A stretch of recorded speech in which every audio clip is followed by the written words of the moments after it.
Rod Davidge, who flew Typhoons with RAF 146 Wing, 193 Squadron, talked about a great friend of his who is laid to rest here.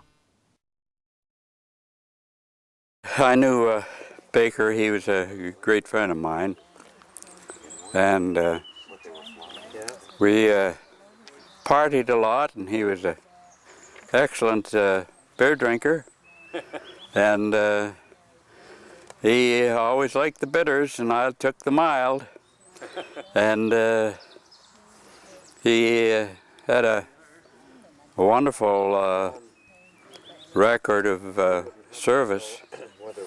And as you can see, he had the DSO, DFC and bar, and he was shot down just a little bit west of Caen. We were ordered to go down and stop the 95th Panzer Division from coming up from the south of France.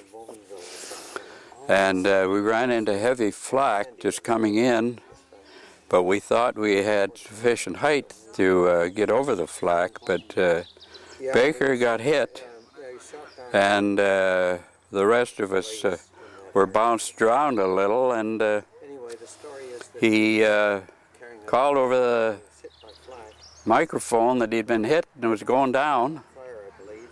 And that was about the last. And unfortunately, I was more or less second in command, being the flight commander. And I can't quite recall the name of the bridge.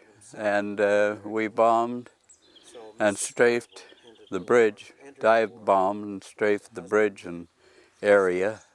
And there was considerable light flak and heavy flak after we left the bridge. And I was flying, and I was thinking about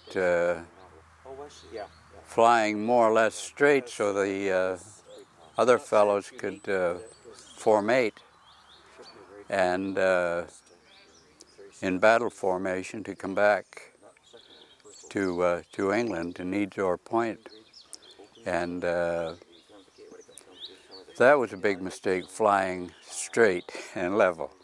If you veered right or left, you avoided a lot of anti-aircraft gun. But I got hit, and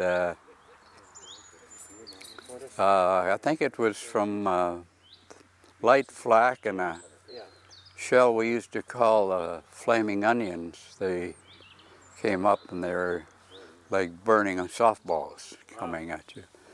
And anyway, I got hit, and I knew I was hit. I could see, I thought it was smoke coming out of my right wing and left wing. And I switched the engines off because I knew possibly it would blow up if I didn't. So I switched the engines off, or the switches off on the engine, and we usually had, it was dual ignition on them. I shoved both switches off and looked down to see where I was and told the boys I'd been hit. And I was going to land on the beachhead in the sand. I thought that would be a good place to crash land, you know, without any obstructions. And I noticed that they were building like an airfield down at one spot. And it looked like a heck of a good place to make a forced landing. So I just circled as much as I could with the height I had. I was enough to glide in and make a landing. And when I made this landing, I made a hell of a pile of dust because it was an old wheat field that they were building.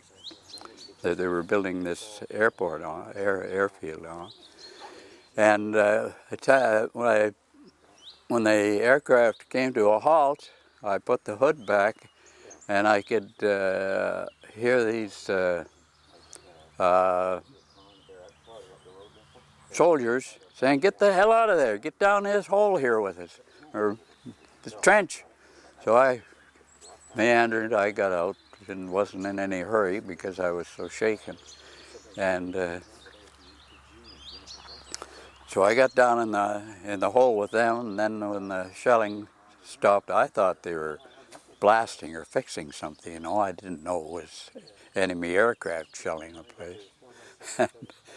and so I was going to come back by boat. I talked to the commander of the unit, and he was giving me a chit, writing me out a chit to come back by boat. So when I'd finished talking to him, I had my little note to get a ride back on the boat.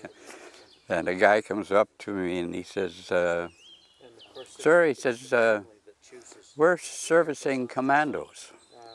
And he says, "I think we can patch up the holes in your aircraft." And I said, "You can what?" And he says, "Yeah, we've got the material." And so they were very well-trained servicing commandos, and so they patched up the holes in the aircraft, and took most of the afternoon to patch up and get ready for hopefully a takeoff. And it was just getting dusk, and I was able to take off in about 20 minutes back in England.